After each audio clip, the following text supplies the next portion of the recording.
A ver, imaginaos esto. Un país completamente en silencio. Acaba de terminar una guerra, sí, pero las palabras, las historias, están vigiladas. ¿Cómo se cuenta algo así? Pues bien, durante casi 40 años, la novela en España intentó, como pudo, responder a esa misma pregunta.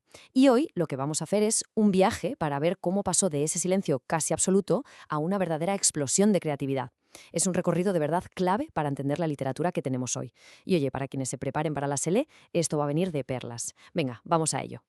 Vale, situémonos. Año 1939. España acaba de salir de una guerra civil que lo ha destrozado todo, para meterse de lleno en una dictadura larguísima. El panorama cultural, pues, imaginaoslo, es un desierto. Los grandes escritores o se han ido al exilio o, bueno, directamente han desaparecido. La censura lo controla absolutamente todo, cada palabra que se escribe. Y encima el país se queda aislado del resto del mundo. Así que la pregunta que está ahí, flotando en el aire, es casi un grito ahogado. Pero, ¿cómo narices se puede escribir sobre algo así? Vale, este va a ser nuestro recorrido. Primero, partiremos de ese silencio de la posguerra para escuchar el grito individual de los años 40. Luego, en los 50, cambiaremos el foco para mirar a toda la sociedad. Después, en los 60, preparaos porque se rompen todos los moldes con la experimentación. Y al final, veremos qué herencia, qué legado nos dejó todo esto. Venga, pues empezamos por el principio, que es lo suyo, porque, a ver, para entender la novela de esta época, es que es fundamental entender la España en la que nace. Hablamos de un país que está marcado a fuego por la dictadura, por el aislamiento del resto del mundo y por una crisis social tremenda. Y claro, en medio de todo ese panorama, alguien tenía que tener el valor de atreverse a escribir. Mirad, esta cronología es súper importante, ¿vale? En el 39 el país se cierra cal y canto. Luego en los 50 hay una pequeña apertura, muy tímida, sobre todo por los pactos con Estados Unidos, y eso cambia un poco las cosas. Y ya en los 60, ¡boom!, el turismo, la gente que migra y vuelve, todo eso trae aire fresco y, claro, ideas nuevas. Y lo interesante es que cada uno de estos cambios va a reflejarse directamente como un espejo en los libros que se escriben. Y entonces, después de ese silencio inicial y de toda la propaganda del régimen, por fin surge la primera respuesta literaria de verdad, la primera auténtica. Pero ojo, que no es una respuesta política, todavía no. Es algo mucho más visceral, más profundo. Es un grito que sale de una sola persona, del sufrimiento, de la angustia de vivir en un mundo que está literalmente hecho pedazos. Y aquí la palabra clave que hay que recordar es tremendismo. El nombre ya lo dice casi todo, ¿verdad? La idea es impactar, mostrar lo tremendo, lo más brutal de la vida. Los escritores se meten de cabeza en la España más profunda, la más oscura, y nos enseñan la violencia y la miseria, pero sin ningún tipo de filtro. Es su manera de decir, así de dura es la realidad de la posguerra, y lo hacen con personajes que están siempre al límite de lo soportable.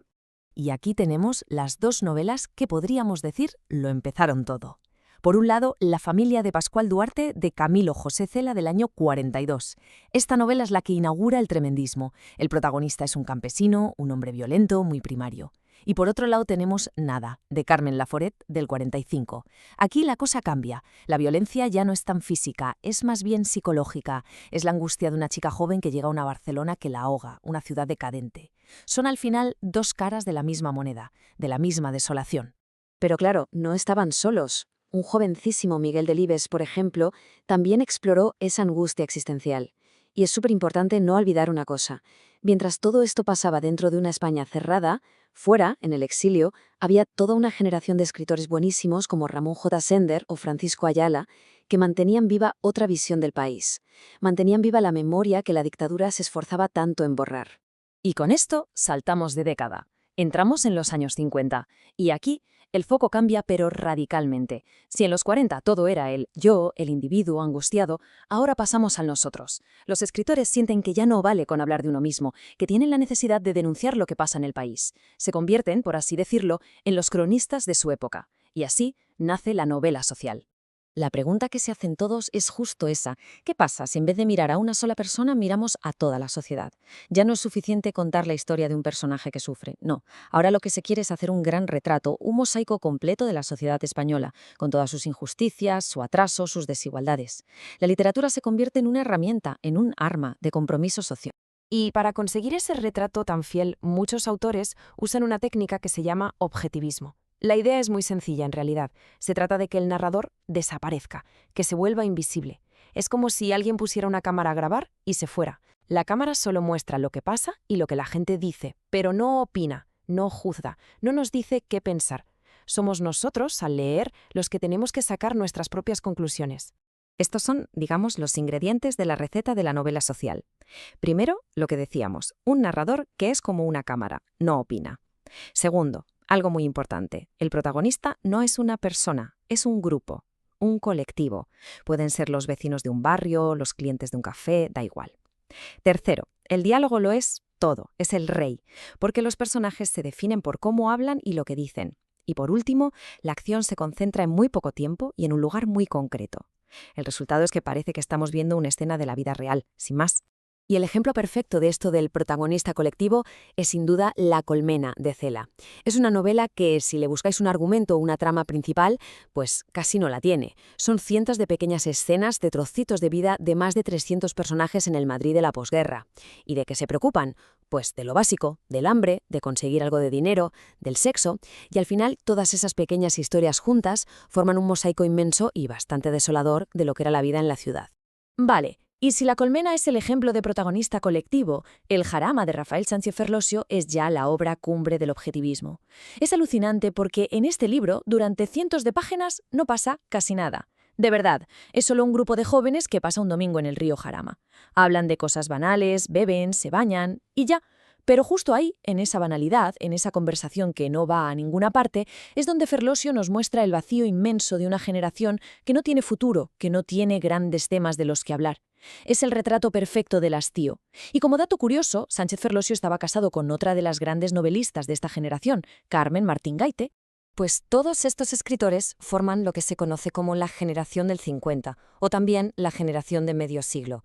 Nombres como la propia Carmen Martín Gaite, Ignacio Aldecoa, Ana María Matute, en fin, un grupo de gente joven que con sus novelas hicieron algo muy valiente, poner el foco en la vida real. En el campo, en la ciudad, en la vida de los trabajadores o en la existencia aburridísima de la burguesía, básicamente le dieron voz a esa España real que nunca, jamás salía en los telediarios del régimen. Y llegamos a los 60, y aquí el realismo social, esa fórmula de los 50, empieza a dar señales de agotamiento. Los escritores sienten que esa técnica de la camarita ya nos sirve, que no es suficiente para explicar una realidad que se está volviendo cada vez más compleja. Además, empiezan a llegar influencias de fuera, de grandes autores europeos, del boom latinoamericano, y se dan cuenta de algo fundamental, que ya no solo importa qué se cuenta, sino que el cómo se cuenta es igual de importante o incluso más. Y el pistoletazo de salida para toda esta renovación lo da esta novela, Tiempo de silencio, de Luis Martín Santos, en el año 62. Y de verdad, cuidado con este libro, porque fue una auténtica bomba. La historia en el fondo sigue siendo una crítica social, sí, pero es que la forma de contarla lo revoluciona todo. El lenguaje que usa, la estructura, todo. Básicamente rompió el molde del realismo y abrió un camino que nadie se había atrevido a explorar hasta entonces. La novela de los 60 es literalmente como si de repente se abriera una caja de herramientas que hasta entonces había estado prohibida. De repente todo valía. El narrador podía empezar en primera persona y cambiar a tercera en la misma página.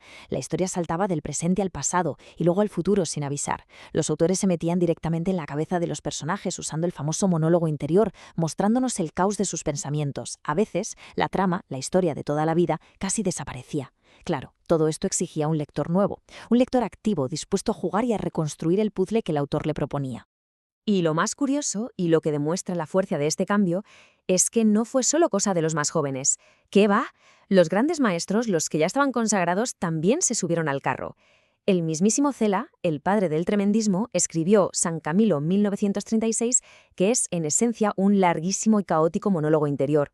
Y Delibes, el gran maestro del realismo, dejó a todo el mundo con la boca abierta, con 5 horas con Mario, que es básicamente el monólogo de una viuda mientras vela a su marido. Y a través de sus palabras, Delibes deconstruye toda la mentalidad de una época. Y por supuesto, los que habían sido los jóvenes de la generación del 50, ahora ya más maduros, tampoco se quedaron atrás, ni mucho menos. Autores como Juan Goytisolo o Juan Marsé, que habían empezado en el realismo social, evolucionaron y abrazaron esta nueva libertad. Se dieron cuenta de que estas nuevas herramientas les permitían hacer análisis de la sociedad española mucho más profundos, más complejos, más todo. Y con esto llegamos ya al final de nuestro recorrido. Es el momento de hacer balance, de mirar atrás y ver cuál es el legado, qué nos dejó este periodo tan intenso de cambios en la literatura. Si tuviéramos que resumir este viaje en una palabra, sería transformación. Una transformación total. Pensadlo, se pasó del grito solitario, casi animal, de un Pascual Duarte al gigantesco retrato social de la colmena y de ahí al laberinto mental y de lenguaje de la novela experimental. En estos 40 años, la novela española aprendió a hablar en primera, en segunda y en tercera persona. Aprendió a romper el tiempo y sobre todo aprendió a mirar la realidad desde todos los ángulos imaginables. Y así, cuando por fin llega la democracia en los años 70, la novela española estaba más que preparada. Gracias a todas estas décadas de lucha, de búsqueda, de experimentación, los escritores ya eran libres, no tenían por qué seguir una única moda o una única tendencia. Tenían a su disposición una caja de herramientas inmensa para contar lo que quisieran como quisieran. En el fondo, todo este periodo sentó las bases de la increíble libertad y la diversidad de géneros y estilos que tenemos hoy en día en nuestras librerías. Y para terminar, me gustaría dejar una última reflexión en el aire. Hemos visto cómo la literatura fue capaz de reaccionar a un contexto de silencio, de censura, de represión, con una valentía y una creatividad asombrosas. Y esto nos lleva a una pregunta para hoy, para nuestro presente. Si hoy nos tuviéramos que enfrentar a un nuevo tipo de silencio, sea político, social o cultural, ¿qué novelas, qué historias serían las que necesitaríamos escribir? ¿Cuáles tendrían que nacer? La respuesta, como siempre, sigue estando en el poder de la palabra. Muchísimas gracias por haber hecho este viaje con nosotros.